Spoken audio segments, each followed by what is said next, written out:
संत मत धारा आपकी सेवा में प्रस्तुत।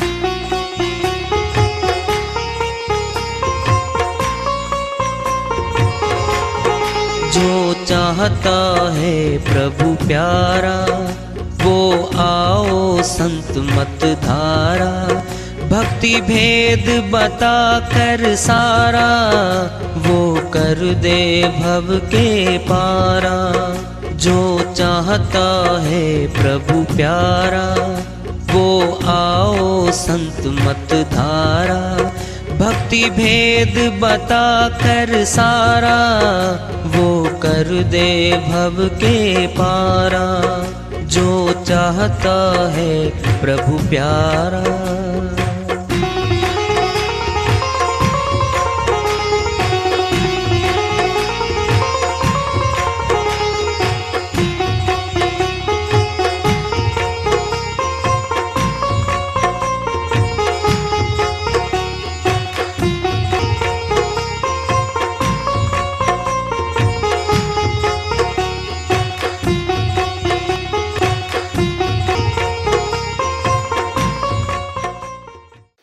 परम पूज्य सदैव स्मरणीय सदगुरु साहिब की जय हो। सतनाम साहिब। आदरणीय सर्व संतों की जय हो। उपस्थित आदर के योग प्रभु प्रेमी एवं जिज्ञासु आत्माओं, हम सभी पूर्ण पिता परमात्मा सभी सृष्टियों के रचनहार कुल मालिक हम सबके जीवन का आधार उनकी महिमा को सुनने के लिए एकत्रित हैं। मेरी सभी से अर्ज है कि मैं कोई जगत गुरु नहीं, कोई महाराज नहीं, कोई महामंडलेश्वर नहीं। मैं केवल सभी संतों की चरणों की धूल हूँ और आपका भक्ति मार्ग में सहायक हूँ। मैं अपनी सीधी साधी टूटी फूटी भाषा में, संदुकड़ी भाषा में भक्ति भेद के गूढ़ रहस्यों को उजागर करने वाले विचार आपके समक्ष रख रहा हूँ। यदि अच्छे लगे अपनाएं, नहीं तो गैर जरूरी समझकर विसार दें। हाँ, सत्संग सत्संग ही एकमात्र प्रभु प्राप्ति का विद्यालय है, विश्वविद्यालय है ये। और हम सभी सत्संग में आए हुए हैं। हम जिज्ञासु तभी तो हम आए हैं। हम पिछले सत्संगों से वार्ता करते चले आ रहे हैं कि चेतावनी से प्रभु प्राप्ति की ओर इस अध्याय को, इस वार्ता को आज फिर आगे बढ़ा रहे हैं। झूठी बाजी देखकर अटक गया सब कोए, अंतकाल रीता चला जन्म पदार्थ खोए। स्वामी नित्यानंद जी महाराज अमरलोक के संत हुए हैं। वो अपनी श्रीवाणी में चेता रहे हैं, बाजी तो लगी हुई है, जीत और हार होनी है। हमारी उम्र की बाजी है ये, मनुष्य तन में उम्र की बाजी है। क्या जीत है क्या हार है ना बेटा।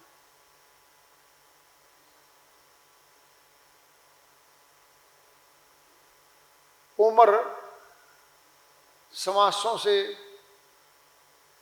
धीरे धीरे घड़ी, घंटे, दिन, महीने, वर्ष जुड़ते रहते हैं और ये उम्र बन जाती है। फिर इसमें जीत हार क्या है? हम सामान्य तौर पे संसार की चीजों को प्राप्त करने में या प्राप्त नहीं होती तो हार जीत मान के बैठे। ये जीत हार सचमुच में कुछ नहीं है। बड़ी हार जीत होनी हमारे साथ। पूरा मनुष्य जीवन दांव पर लगा हुआ हमारा। अगर परमात्मा से मिल गए हम, जीत हो गई, फिर हार नहीं है। अगर परमात्मा से नहीं मिले, चाहे प्रॉपर्टी कितनी मिली, ऊंचे पद कितने मिले, परिवार कितना ही बड़ा मिल गया, जमीनें कितनी भी मिल गई हमें, मौत पे सब छूट जाती है।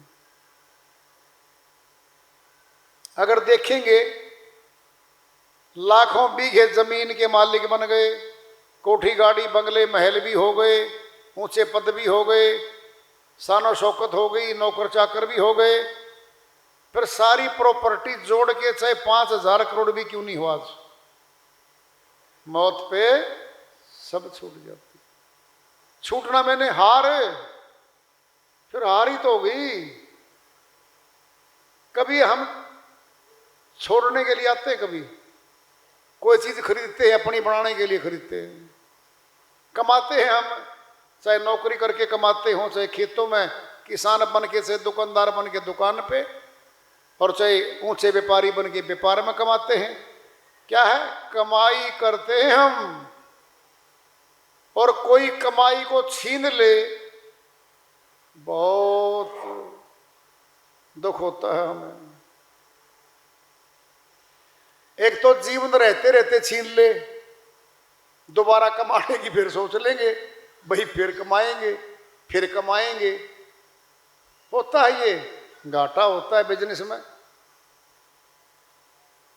एक बार घाटा होने के बाद फिर हम नए तरीके से फिर शुरुआत कर देते हैं कमाई करने की, फिर धनवान बन जाते हैं, फिर बन गए, फिर हार गई।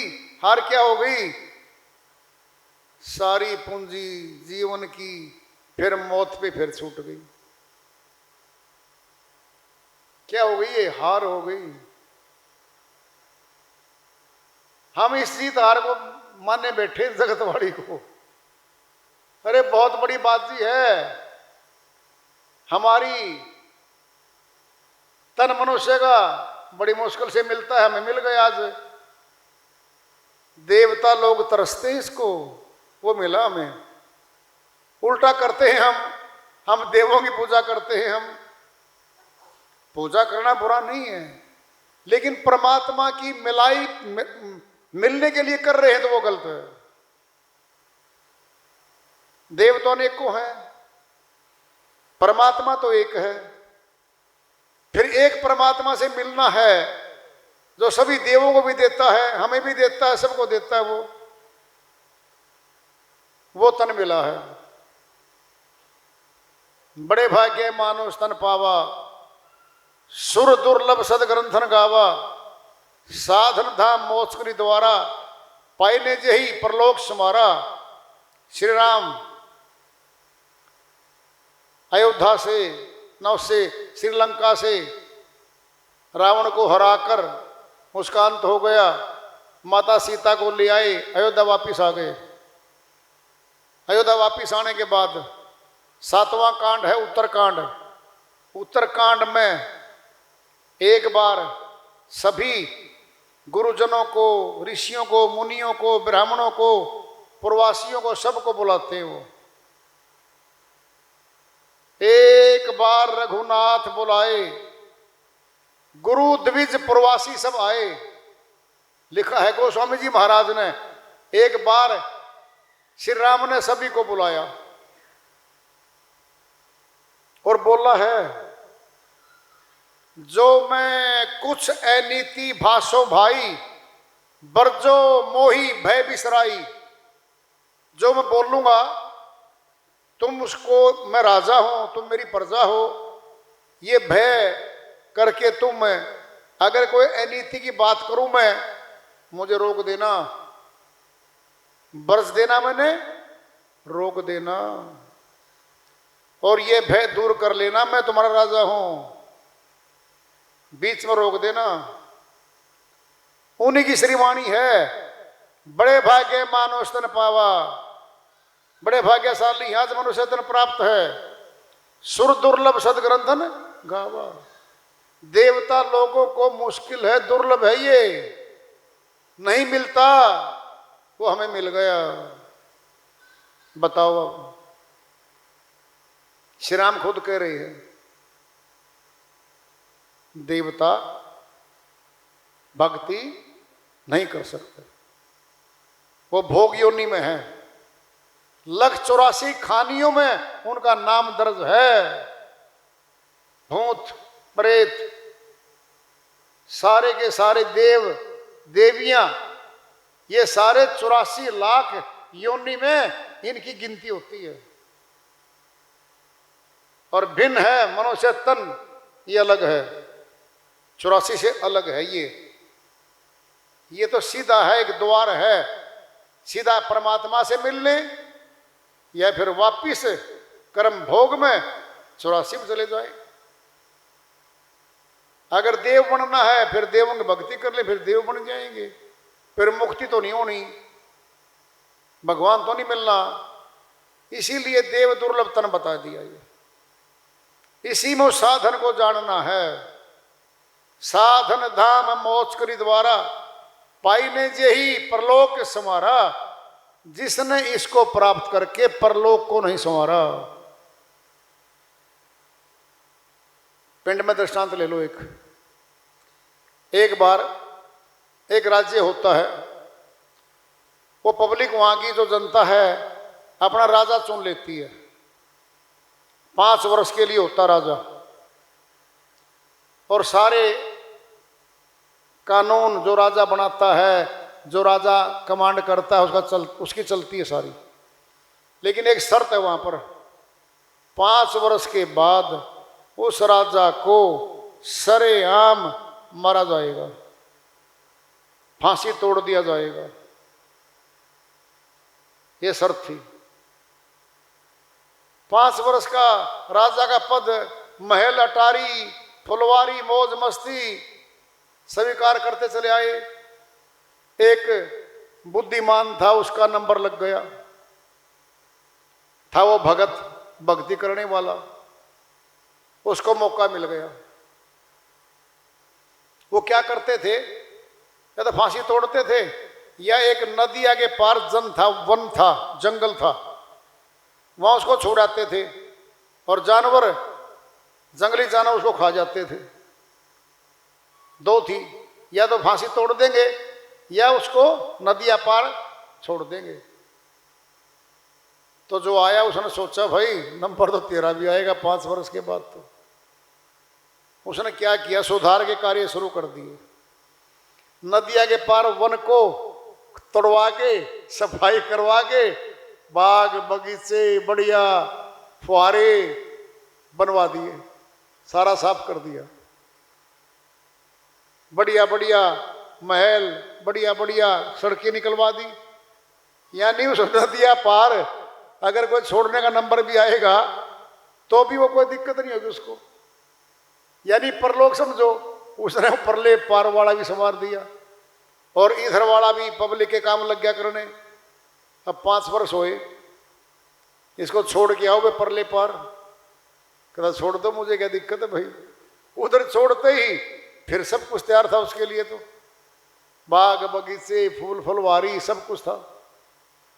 क्या था ये हमारी आत्मा है, इसको मौका मिला। ये इस लोक को भी संवार ले, जहां जाना है परलोक को भी संवार ले। पाईने जे ही परलोक संवारा, जिसने मनुष्य तन पाकर अपने परलोक को नहीं संवारा। धोखा खाएगा वो, घाटा होगा उसको बड़ा भारी। यानी हार हो जाएगी। झूठी बाजी देखकर अटक गया सब कोई। सारे मनुष्य प्राणी इस धोखे के संसार में अटक गए, अटक गया सब कोई। अंतकाल रीता चला, जन्म पदार्थ खोए। अंतकाल में असली जन्म मनुष्य का रत्न से महंगा, हीरे से महंगा शरीर खो के चला गया। फिर क्या लिया? जिन चीजों को प्राप्त करने के लिए दिन रात भटकते फिरते हैं, जिनके पीछे दिन का चैन रात की नींद हम बर्बाद कर लेते हैं, वो वस्तुएं हमारी नहीं बन पाती। उनके पीछे बदले में किया गया कर्म, पाप कर्म हमारा पीछा करता है। हमारा बंधन बन बैठता है वो। फिर जीत हार तो अब होनी है। फिर आत्मा कहाँ है, परमात्मा कहाँ है, कैसे मिलेगी आत्मा परमात्मा को? हम नए नहीं हैं, परमात्मा भी नया नहीं है, संत भी नए नहीं है, भक्ति भेद भी कोई नया नहीं है। ये तो सनातन पुरातन योग है।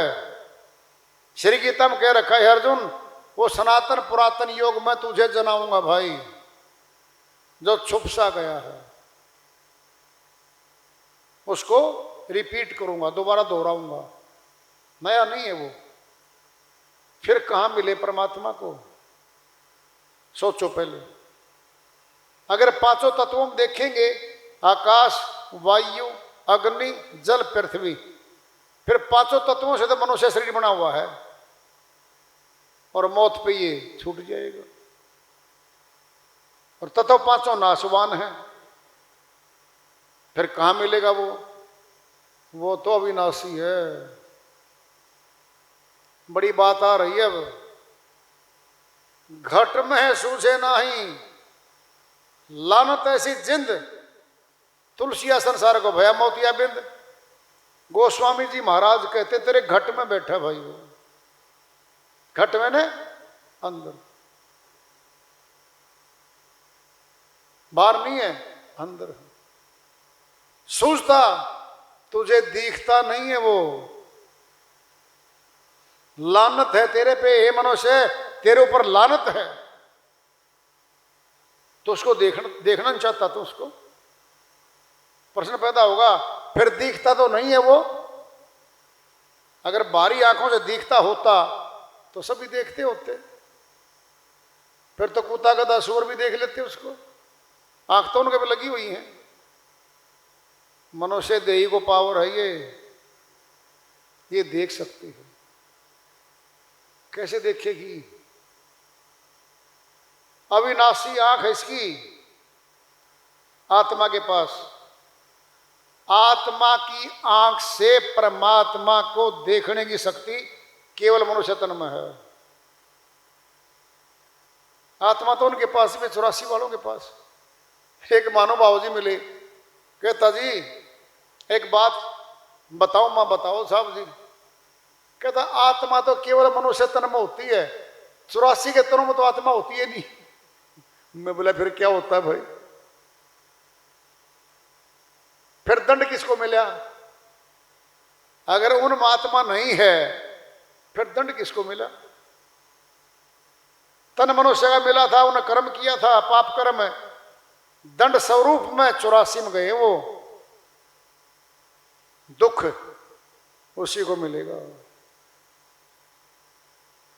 84 के शरीर दुखदाई हैं सारे, पीड़ा में हैं।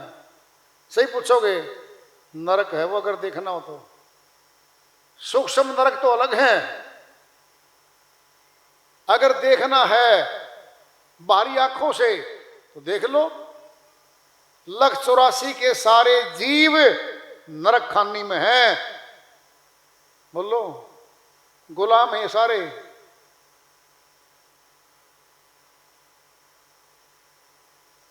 बकरीद गई अब थोड़ी देर पहले। मालिक उनको पालता है, पोसता है, खिलाता है, पिलाता है। ईद के दिन, बकरीद के दिन कुर्बानी देने के लिए उनको बेजुबान पशुओं को मंडी में ले जाके बोली लगा के खुद अपने हाथों से बेच के उनको सौंप के आता है। बोल दो ना, वो हमें क्यों काटते हो भाई? जुबान ही नहीं है। लाखों ऊंट काटे जाते हैं, लाखों बकरे काटे जाते हैं, अन्य पशु लाखों काटे जाते हैं, खून बहता है वहां पर। क्या ये नरक ही तो है? बचा लो ना उनको। कोई नहीं बचा सकता। ये ऐसी युक्तियां बनाई गई हैं जिनकी आड़ में उनको काटा जाता है। अगर हमारे बच्चे को काट दे, कोई बलि के नाम पे बलि चढ़ा दे उसकी, कितना दुख होगा हमें? कभी सोचा है?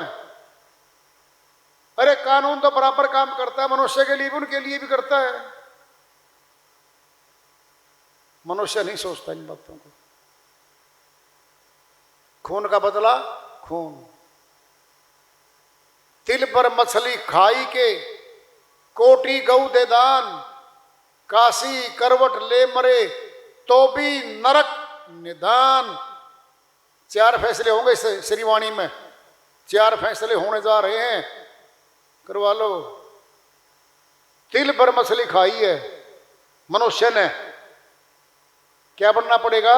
खून का बदला खून, प्यार का बदला प्यार। वो मछली तो मनुष्य बनेगी, और वो मनुष्य जिसने खाया तिल भर मछली तो मनुष्य बनेगी, और वो मछली बनेगा, तब बदला उतरेगा। और इससे बचने के लिए साहिब बड़ी बात कह रहे हैं, कोटि गऊ तिल पर मछली खाएंगे, कोटि गऊ दे दान, करोड़ों गायों का दान कर दे कोई, और काशीपुरी सनातन की मुक्ति धाम कहलाती है। पूरी काशीपुरी टेढ़ी भी हो जाए उसकी सपोर्ट में, केस को नरक ना दो, नरक निदान। ये आ गया नरक, क्या? मछली तन में जाना नरक है। यानी इतनी दान देने के बाद भी काशीपुरी सपोर्ट भी कर दे, ना दो इसको दंड, तो भी नरक में जा रहा है वो। बोलो, आज तो खा लो काट के, बदला तो उतरेगा भाई। गला काटी बिस्मिल करे, किया कहे हलाल, साहिब लेखा मांगसी तभी कौन हवाल। साहिब अपनी श्रीवाणी में कहते हैं, बकरे का गला काटते हुए हलाल कर रहा है, किया कहे हलाल, साहिब लेखा मांगसी तभी कौन हवाल। तेरा लेखा कर्म खाते का मांगा जाएगा, क्या हवाला देके छूटेगा? अब नहीं छूट सकता, नहीं छूट सकता। कर्म खाता है, ये फल मिलता है। जीत हार, हाँ मनुष्य तन में कहाँ बैठा है, आत्मा कहाँ बैठी है, परमात्मा बैठा कहाँ, यही खोज करनी है बस। और सारी खोज सारा संसार कर लेगा। जिसने बचना है, इसी जन्म में बच के जाना है, परमात्मा से मिलना है, वो इसकी खोज कर लो बस, हमारा प्रश्न हल हो जाएगा।